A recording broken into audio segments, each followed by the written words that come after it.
한 나라가 단 한 달 만에 무너졌습니다. 동남아의 심장 캄보디아. 세계 9번째 규모 수십억 달러가 투입된 초대형 국제공항. 개항식엔 폭죽이 터지고 외신이 몰려들었죠. 모두가 축배를 들었습니다. 이제 캄보디아의 시대가 시작된다. 그렇지만 불과 몇 주 뒤 활주로는 텅 비었습니다. 항공 노선이 끊기고 투자자들이 사라지고 사람들은 조용히 속삭였죠. 무언가 잘못된 게 있다. 시스템은 멈췄고 국가는 흔들렸습니다. 그때 한 문서가 조용히 세상에 공개됩니다. 전 미군 전략정보국 출신 로버트 맥케인 박사의 보고서. 제목은 단 세 단어. The Korean Effect. 한국의 효과. 아무도 그 뜻을 몰랐지만 그 이름이 등장한 순간 세상의 시선이 바뀌었습니다. 그 공항을 지은 기술, 그 시스템을 만든 사람들, 그리고 그들이 떠난 뒤 벌어진 일들. 모두가 외면했지만 정답은 한국에 있었습니다. 지금 그 진실을 확인해 보시죠. 저는 로버트 맥케인입니다. 전 미군 전략정보국 소속이었습니다. 20년간 세계 각지의 안보 데이터를 분석했습니다. 테러, 내전, 경제 붕괴. 수많은 위기 상황을 목격했죠. 그러나 이번만큼 충격적인 사건은 없었습니다. 2025년 8월 어느 날 제 책상 위로 보고서 하나가 들어왔습니다. 캄보디아 내 한국인 대상 범죄 급증. 실종, 납치, 감금. 단 2주 만에 17건이었습니다. 모든 피해자가 한국인이었죠. 저는 데이터를 펼쳤습니다. 숫자는 명확했습니다. 문제의 중심엔 언제나 한국이 있었습니다. 왜 한국인들만 표적이 되었는지 처음엔 이해하지 못했습니다. 며칠간 자료를 뒤지며 알게 됐습니다. 캄보디아 정부가 태초 국제공항 건설 과정에서 한국 기업들과 심각한 마찰을 빚었다는 사실을요. 한국 기술진들은 안전 기준을 철저히 지키려 했습니다. 매뉴얼대로, 원칙대로 움직였죠. 그러나 현지 관리들은 그것을 속도를 늦추는 방해로 여겼습니다. 마찰은 점점 커졌죠. 한국 대사관이 여러 차례 협조를 요청했습니다. 그러나 캄보디아 정부의 반응은 냉담했죠. 회의석상에서 그들은 한국 측의 우려를 일축했습니다. 자존심이 진실보다 앞섰습니다. 저는 그 회의록을 읽으며 분노했습니다. 그들은 체면을 지키려다 신뢰를 버렸습니다. 그리고 한국 정부가 움직였습니다. 그 속도는 충격적이었습니다. 단 하루 만에 여행 경보가 최고 단계로 상향됐습니다. 국민 보호 조치가 즉시 발동됐죠. 대사관 직원들이 24시간 비상체제로 전환됐고 국정원이 현지에 투입됐습니다. 실종자 가족들에게 직접 연락이 갔습니다. 저는 그 광경을 지켜보며 생각했습니다. 이건 외교가 아니라 군사작전 같았습니다. 한국의 대응은 빠르고 단호하고 냉정했습니다. 국제 언론이 주목하기 시작했습니다. BBC는 특집 보도를 내보냈습니다. 한국, 자국민을 끝까지 지키는 나라. CNN은 한국의 위기 대응 시스템을 심층 분석했습니다. 로이터는 한국의 국민 보호 체계를 세계 최고 수준이라 평가했습니다. 외신 기자 한 명이 말했습니다. 이 나라처럼 자국민을 지키는 국가는 드물다. 저는 그 말에 고개를 끄덕였습니다. 세계가 한국을 다시 보기 시작했습니다. 그러나 캄보디아는 달랐습니다. 그들은 여전히 문제 없다고 주장했습니다. 국제 공조 요청을 거부했죠. 책임은 회피했고 변명만 늘어놓았습니다. 그 오만함의 대가는 컸습니다. 한국인 피해 사건 이후 항공편이 급격히 감소했습니다. 투자자들이 하나둘 철수하기 시작했습니다. 관광객은 90% 이상 사라졌습니다. 거리는 텅 비었고 호텔은 문을 닫았습니다. 한국 기업들이 떠나자 공항 프로젝트는 심각한 차질을 빚었습니다. 시스템 점검이 중단됐고 유지보수가 멈췄습니다. 한국 팀이 남긴 매뉴얼을 따를 사람이 없었습니다. 저는 현장 데이터를 하나하나 정리하며 깨달았습니다. 한국이 빠진 자리엔 거대한 공백만 남았습니다. 기술도 신뢰도 사람도 없었습니다. 개항식 날이 왔습니다. 폭죽이 터지고 총리가 연설했습니다. 그러나 활주로는 텅 비어 있었습니다. 수십억 달러를 쏟아부은 공항이 유령처럼 멈춰 섰습니다. 비행기 한 대 없는 공항. 세계는 충격에 빠졌습니다. 외신들은 앞다퉈 보도했습니다. 유령 공항 캄보디아의 꿈은 사라졌다. 저는 그 헤드라인을 보며 씁쓸하게 웃었습니다. 저는 밤새 보고서를 작성했습니다. 결론은 명확했습니다. 한국은 단순한 협력국이 아니었습니다. 그들은 신뢰를 시스템으로 만든 나라였습니다. 한국을 잃는 순간 한 나라의 시스템도 함께 멈췄습니다. 저는 처음으로 깨달았습니다. 신뢰란 기술보다 더 강력한 자원이라는 것을요. 한국의 힘은 거기서 나왔습니다. 그들은 오만했고 한국은 원칙을 지켰습니다. 승패는 그걸로 갈렸습니다. 한국은 작은 나라가 아니었습니다. 그들의 시스템은 세계의 기준이었습니다. 저는 그날 밤 보고서 마지막 줄에 이렇게 적었습니다. 한국을 잃은 나라가 치르는 대가, 그것이 바로 캄보디아였다. 창밖으로 새벽이 밝아오고 있었습니다.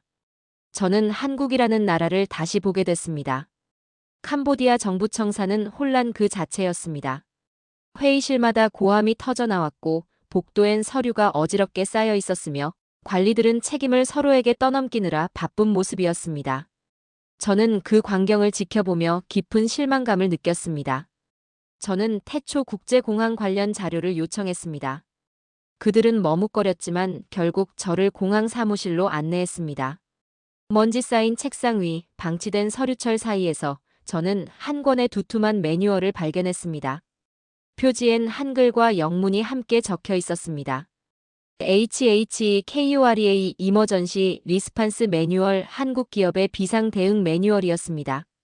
저는 그 매뉴얼을 펼쳤습니다. 첫 페이지부터 마지막 페이지까지 모든 것이 체계적으로 정리돼 있었습니다. 각 시스템별 점검 항목, 비상 상황별 대응 절차, 책임자 명단과 연락망, 그리고 세밀한 기록 양식까지.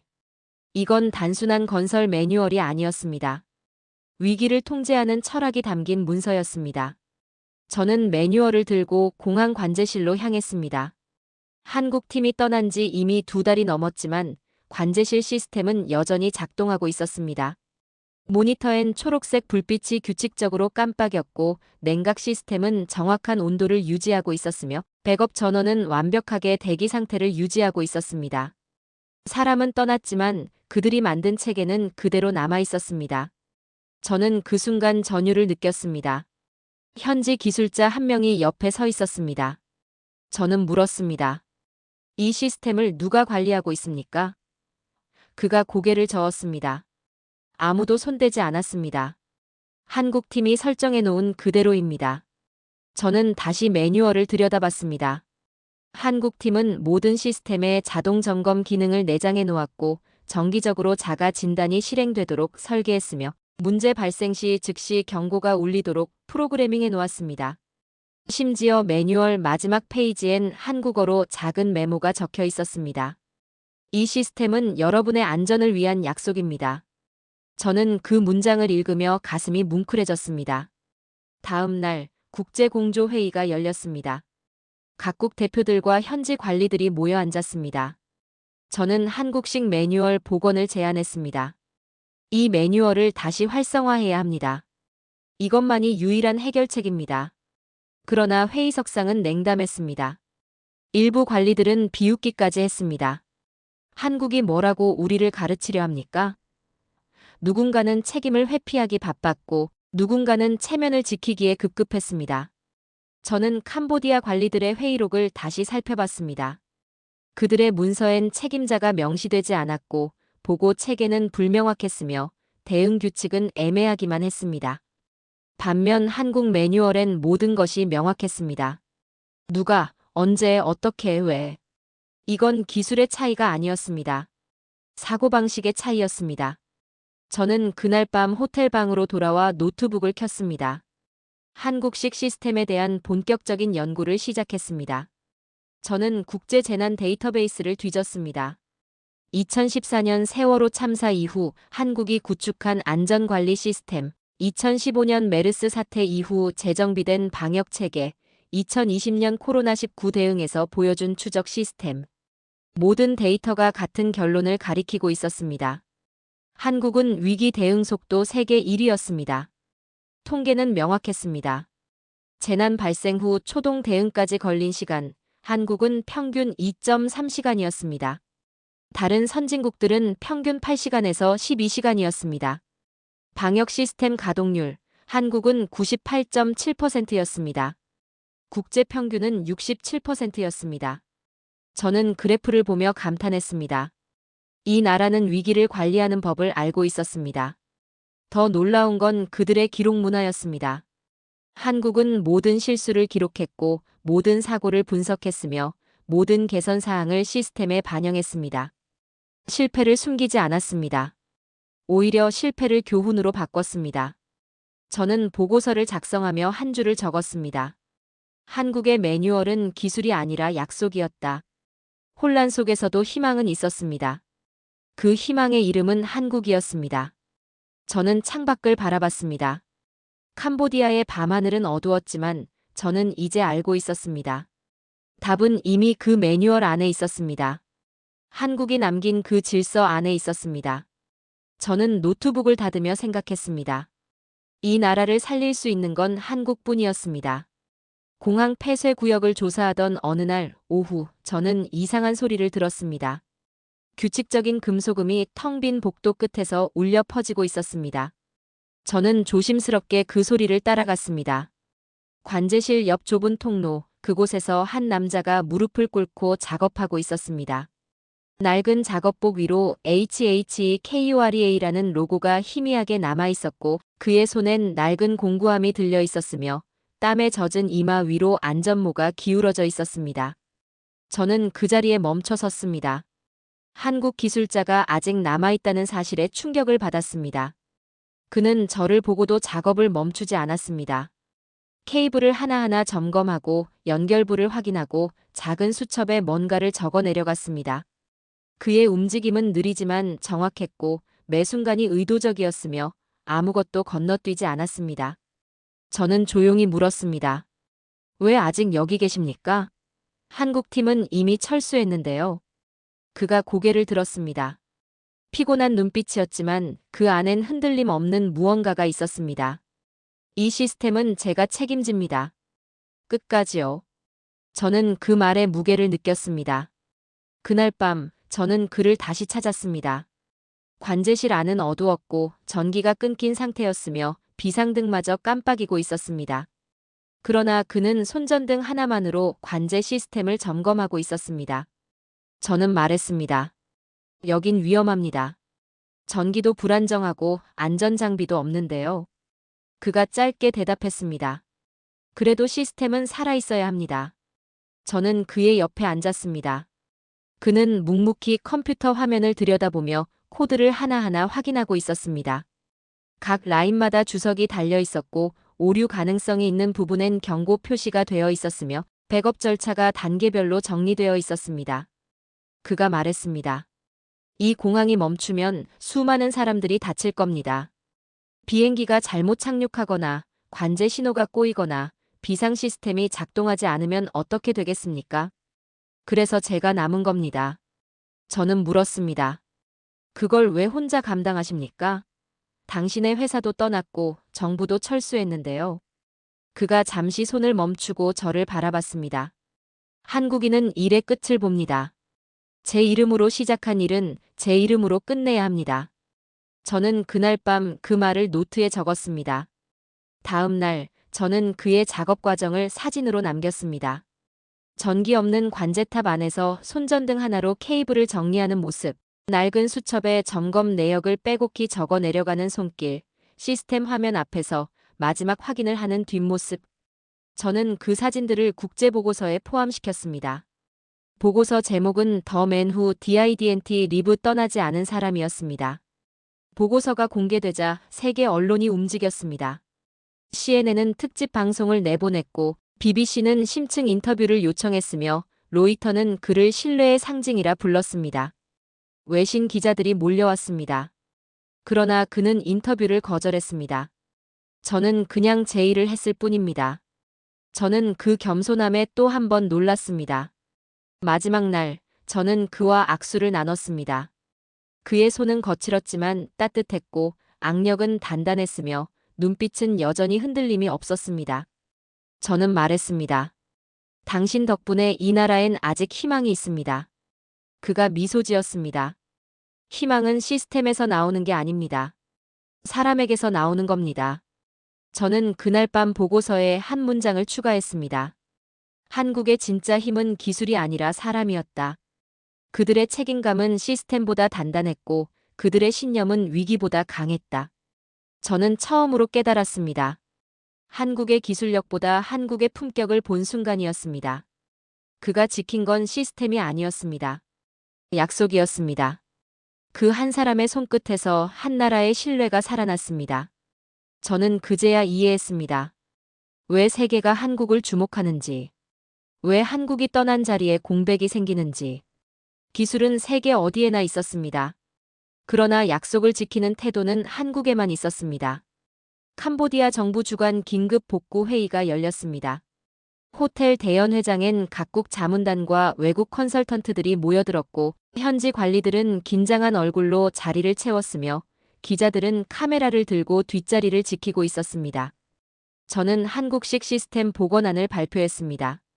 화면엔 한국팀이 남긴 매뉴얼의 성과 데이터가 펼쳐졌고 비교 그래프는 명확한 차이를 보여줬으며 복구 가능성은 수치로 증명되고 있었습니다. 그러나 회의장의 반응은 차갑게 식어 있었습니다. 유럽 출신 한 컨설턴트가 비웃듯 말했습니다. 한국은 작은 나라일 뿐입니다. 우리는 그들보다 훨씬 많은 경험이 있습니다. 저는 단호하게 말했습니다. 이건 경험의 문제가 아니라 태도의 문제입니다. 회의장이 조용해졌습니다. 그 한 문장이 회의록 첫 줄에 남았지만 아무도 귀 기울이지 않았습니다. 며칠 뒤 정치 세력이 움직이기 시작했습니다. 일부 현지 정치인들이 언론을 통해 주장했습니다. 한국식 매뉴얼은 우리 주권에 대한 간섭이다. 공항 복구 입찰에서 한국 기업을 제외하려는 움직임이 노골화됐고 한국의 이름을 지우려는 시도가 곳곳에서 벌어졌으면 정치적 논리가 기술적 판단을 덮어버렸습니다. 저는 속으로 분노했습니다. 그들은 진실보다 체면을 선택했고 해결보다 자존심을 택했으며 국민의 안전보다 정치적 이익을 우선시했습니다.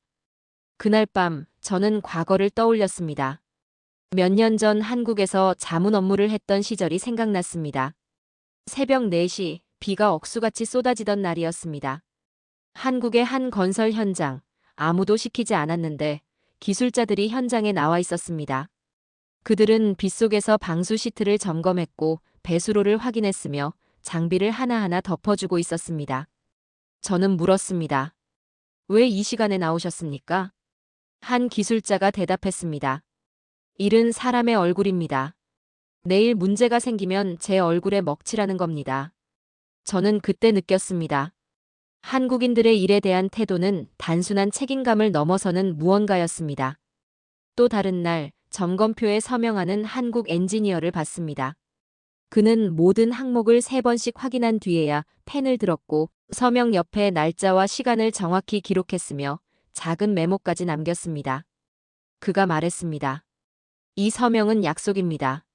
제가 확인했다는 약속이고 안전하다는 약속이며 책임지겠다는 약속입니다. 저는 그날 깨달았습니다. 한국인들의 일 윤리는 군대보다 강했고 그들의 원칙은 법보다 엄격했으며 그들의 신념은 계약서보다 단단했습니다. 일주일 뒤 최악의 상황이 벌어졌습니다. 캄보디아 정부가 한국식 매뉴얼을 삭제하고 자체 시스템으로 교체한 직후 공항 관제 시스템에 오류가 발생했습니다. 비행 경로가 꼬이기 시작했고 착륙 신호가 중복으로 송출됐으며 비상경보 시스템이 오작동했습니다. 결국 모든 항공편이 긴급 취소됐습니다. 외신들이 일제히 보도했습니다. 캄보디아 공항, 다시 멈추다. 저는 현장으로 달려갔습니다. 관제실엔 혼란만 가득했고 기술자들은 원인을 찾지 못해 우왕좌왕했으며 관리들은 서로를 비난하느라 바빴습니다.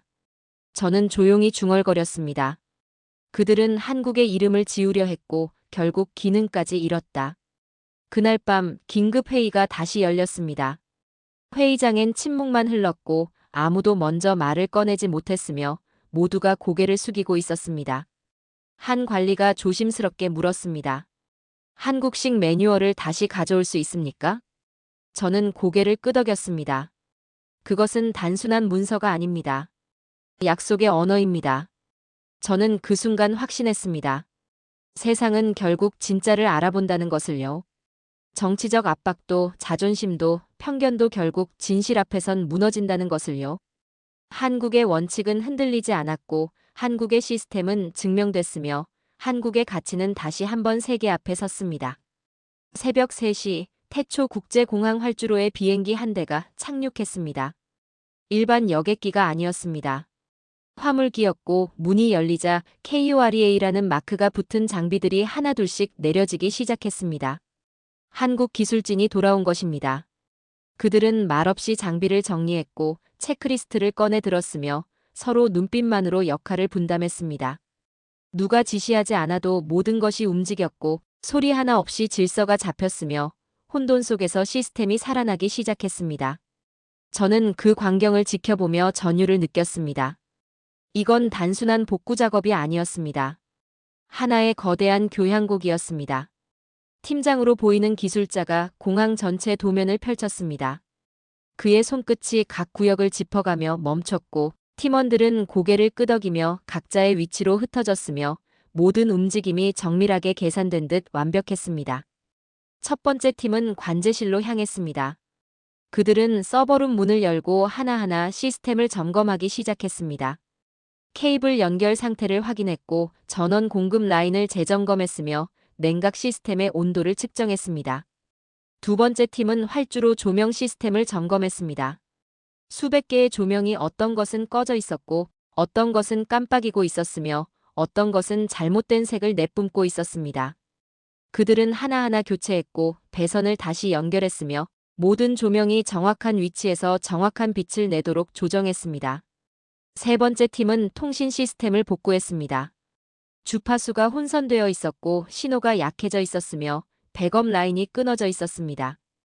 그들은 매뉴얼을 펼치고 한 단계씩 따라가며 모든 것을 원상복구했습니다.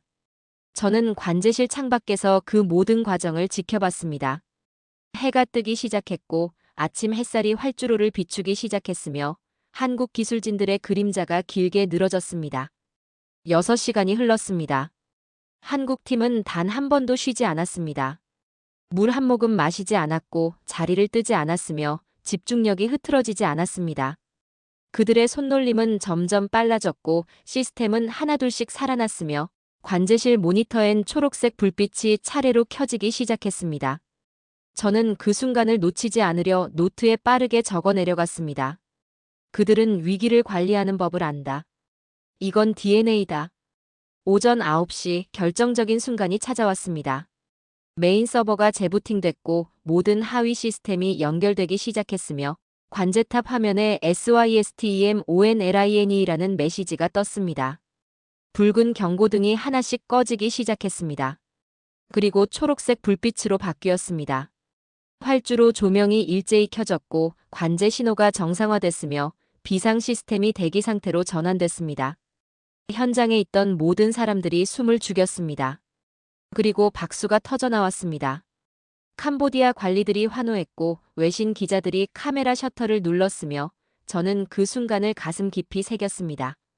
한국 팀장이 마지막 점검을 마치고 관제실 문을 나섰습니다. 저는 그에게 다가가 물었습니다. 어떻게 이렇게 빨리 복구하셨습니까? 그가 조용히 대답했습니다. 우린 그저 원래 있어야 할 걸 되돌렸을 뿐입니다. 저는 그 겸손함에 또 한 번 감동했습니다. 외신들이 일제히 보도하기 시작했습니다.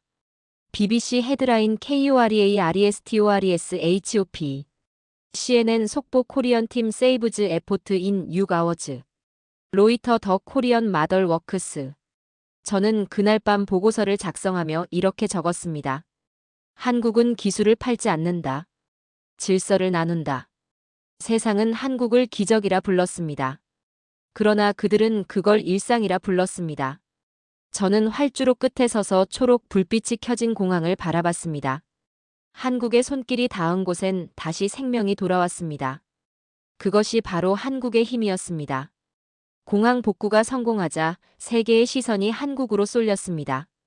그러나 성공이 가까워질수록 방해와 시기도 함께 몰려왔습니다. 복구 2주 차, 일부 현지 정치 세력이 움직이기 시작했습니다. 언론을 통해 새로운 논란이 제기됐고 한국 기업 독점 문제가 불거졌으며 정치적 공세가 거세게 일어났습니다. 국제 경쟁국들의 로비도 시작됐습니다. 한국식 시스템은 비용이 과하다는 여론이 조성됐고 더 저렴한 대안이 있다는 주장이 퍼졌으며 한국에 의존하는 것은 위험하다는 목소리가 커졌습니다. 외신 헤드라인이 바뀌기 시작했습니다. 코리안 시스템 언더 펄리터컬 파이어. 캄보디아 퀘스천즈 코리안 카스츠. 저는 깊은 한숨을 내쉬었습니다. 그들은 또다시 진짜를 의심하기 시작했습니다. 그러나 한국 기술진의 태도는 달랐습니다. 논란이 커져도 그들은 변명하지 않았습니다. 언론 인터뷰 요청을 거절했고 해명 자료를 내지 않았으며 그저 묵묵히 매뉴얼을 펼치고 매일 같은 시간에 같은 점검을 반복했습니다. 아침 6시 한국팀은 어김없이 관제실에 도착했습니다. 체크리스트를 꺼내 들었고 시스템을 하나하나 점검했으며 작은 이상 징후도 놓치지 않았습니다. 세상이 떠들어도 그들의 시계는 흔들리지 않았습니다. 저는 그 모습을 보며 메모했습니다. 이 나라의 진짜 강점은 말이 아니라 일관성이다. 복구 3주차, 더 큰 문제가 터졌습니다. 외신 일부에서 한국 기술 오류로 공항 재중단이라는 허위 기사가 보도됐습니다. SNS에서 빠르게 확산됐고 댓글엔 비난이 쏟아졌으며 한국에 대한 의심이 다시 고개를 들었습니다. 저는 즉시 현장으로 달려갔습니다. 관제실엔 긴장감이 감돌았지만 혼란은 없었습니다. 한국팀은 침착하게 데이터를 분석하고 있었고 로그를 하나하나 확인하고 있었으며 문제의 원인을 추적하고 있었습니다. 2시간 뒤 진실이 밝혀졌습니다. 실제 원인은 현지 정부가 무단으로 교체한 비인가 장비였습니다. 한국팀의 매뉴얼을 무시하고 설치한 저가 부품이 시스템과 충돌을 일으킨 것이었습니다. 한국팀은 즉시 움직였습니다. 문제 부품을 찾아냈고 정품으로 교체했으며 시스템을 재점검했습니다. 6시간 만에 모든 것이 정상화됐습니다. CNN이 속보를 내보냈습니다. 코리안 팀 리스토즈 시스템 인 6아워즈, 어리저널 에러 나트 코리언. 외신 기자 한 명이 제게 말했습니다. 그들은 변명보다 결과로 반박했습니다. 저는 고개를 끄덕였습니다. 다음 날, 저는 한국팀 리더를 찾아갔습니다. 그는 활주로 끝에서 저녁 점검을 마치고 있었습니다. 저는 물었습니다. 이 정도면 화가 나지 않습니까? 억울하지 않습니까? 그가 잠시 손을 멈추고 저를 바라봤습니다. 석양이 그의 얼굴을 비추고 있었고 그의 눈빛엔 흔들림이 없었으며 입가엔 잔잔한 미소가 번졌습니다. 우리는 흔들릴 수는 있어도 멈추진 않습니다. 저는 그 말을 노트에 적으며 가슴이 뜨거워졌습니다. 일주일 뒤 국제조사단이 공식 보고서를 발표했습니다. 모든 복구 과정을 검증한 결과 한국 매뉴얼이 유일하게 완전했다는 결론이 나왔습니다. 시스템 신뢰도 평가에서 한국은 98.7%를 기록했고 다른 제안들은 70%를 넘지 못했습니다. 외신 헤드라인이 다시 바뀌었습니다. 코리어 시스템 릴라이어빌러티 노 1. 코리안 스탠더드 프루번 에그 AIN. 저는 그날 밤 보고서 마지막 문장을 적었습니다. 그들은 흔들려도 무너지지 않았다. 그것이 진짜 강한 나라의 증거였다. 한국은 조용히 싸우는 나라였습니다. 그들의 무기는 신뢰였고 그들의 방패는 품격이었으며 그들의 승리는 결과였습니다. 저는 창밖을 바라봤습니다. 공항 활주로엔 초록 불빛이 규칙적으로 깜빡이고 있었고 한국 기술진들은 여전히 점검을 계속하고 있었으며 그 모습은 흔들림 없이 단단했습니다. 품격은 목소리의 크기가 아니라 일의 완성도로 증명되는 것이었습니다. 한국은 그것을 보여줬습니다. 세상이 의심해도 한국은 멈추지 않았습니다. 공항 정식 개항일 하루 전 새벽 2시였습니다. 관제실 메인 시스템이 갑자기 멈춰섰습니다. 모든 모니터가 꺼졌고 비상등마저 깜빡이기 시작했으며 백업 전원도 작동하지 않았습니다.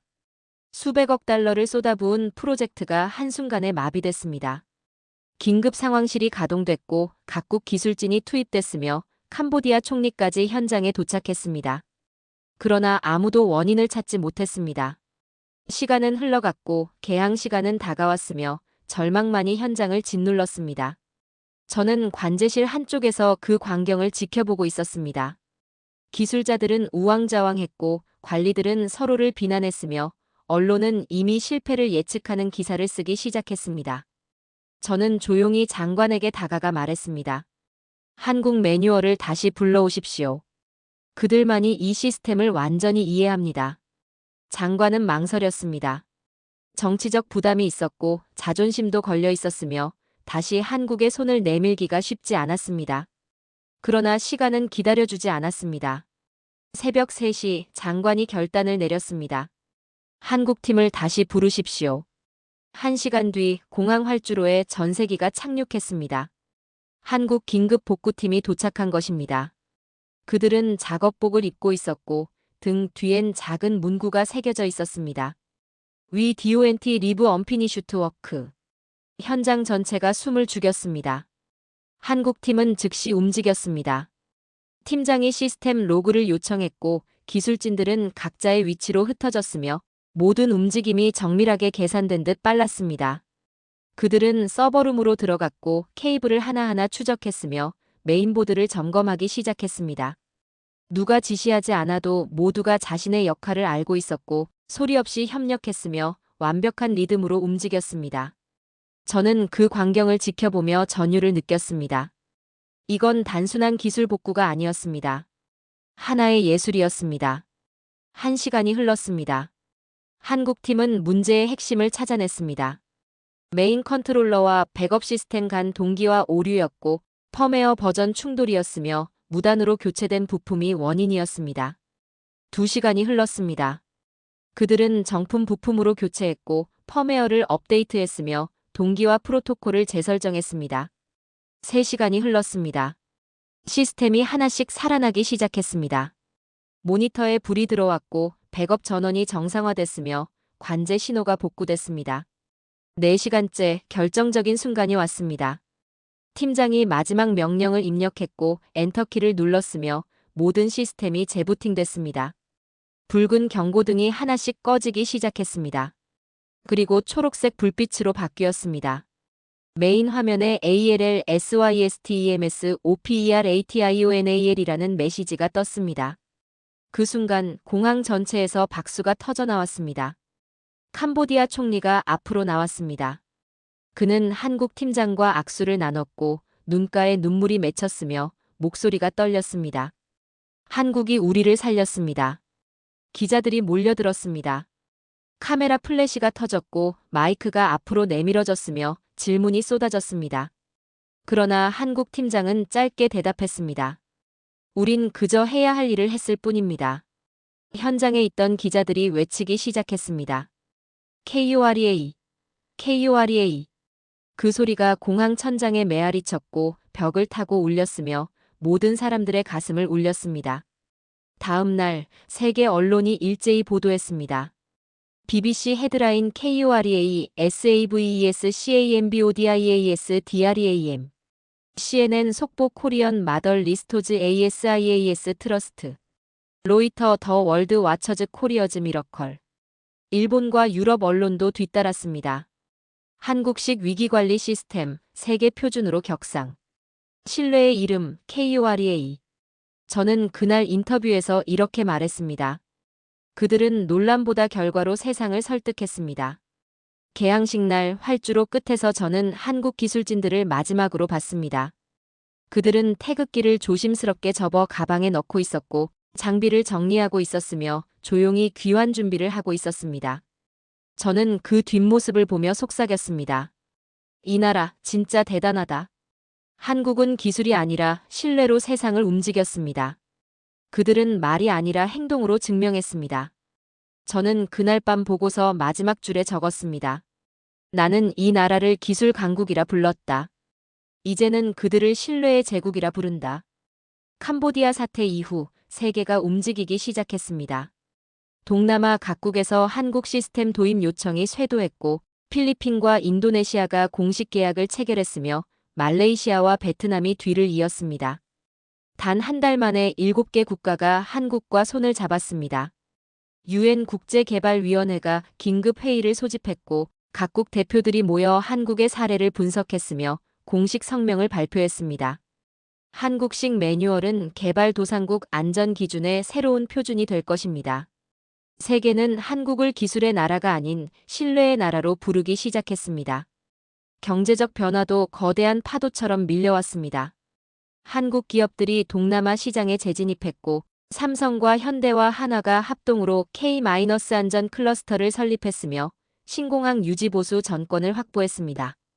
계약 규모는 수십억 달러에 달했고 고용 인원은 수천 명으로 늘어났으며 한국의 경제적 영향력은 동남아 전역으로 확대됐습니다. 외신들은 연일 특집 기사를 쏟아냈습니다. KUREA 다시 세계를 설계하다. 신뢰의 경제 한국이 만든다. 더 뉴 글로벌 스탠더드 메이드 바이 코리어. 더 놀라운 변화는 교육 현장에서 일어났습니다.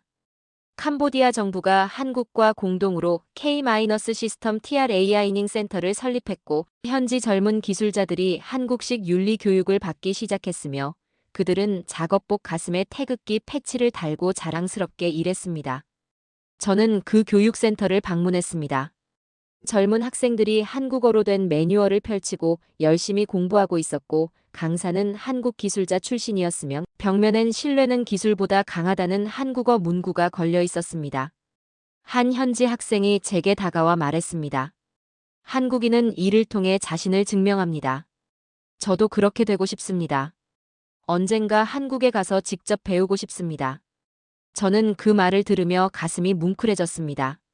한국의 철학이 국경을 넘어 전염되고 있었고 한국의 가치가 다음 세대에게 전해지고 있었으며 한국의 이름이 희망의 상징이 되고 있었습니다.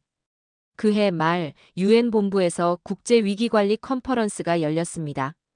저는 기조 발표자로 초청받았고 각국 대표단 200여 명 앞에 섰으며 마이크를 잡고 천천히 말하기 시작했습니다. 우리는 이제 위기 대응의 새로운 단어를 사용합니다. 그 이름은 더 코리어 스탠더드입니다. 이것은 단순한 기술 매뉴얼이 아닙니다. 신뢰를 만드는 철학이고 책임을 지키는 문화이며 미래를 설계하는 기준입니다. 장내에 기립박수가 터졌습니다.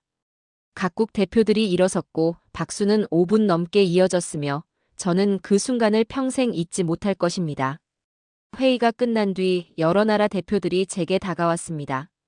프랑스 대표는 악수를 청했고 독일 장관은 협력을 제안했으며 아프리카 국가 대사들은 한국 시스템 도입을 문의했습니다.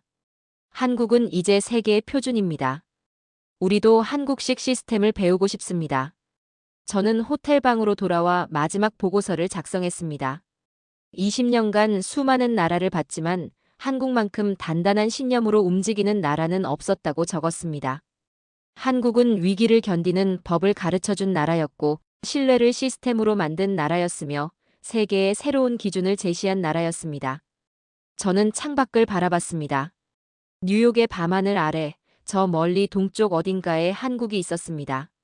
화면 속 뉴스에선 서울의 모습이 흘러나왔고 태극기가 바람에 천천히 휘날리고 있었으며 밤하늘을 수놓은 빌딩들의 불빛이 아름다웠습니다. 저는 보고서 마지막 문장을 적었습니다. 세상은 위기에서 배운다. 그리고 그 교과서엔 언제나 한국의 이름이 있었다. 한국은 작은 나라가 아니었습니다. 그들은 세계의 표준이었고 신뢰의 제국이었으며 미래의 교과서였습니다. 저는 노트북을 닫으며 마지막으로 속삭였습니다. 신뢰의 이름 KUREA.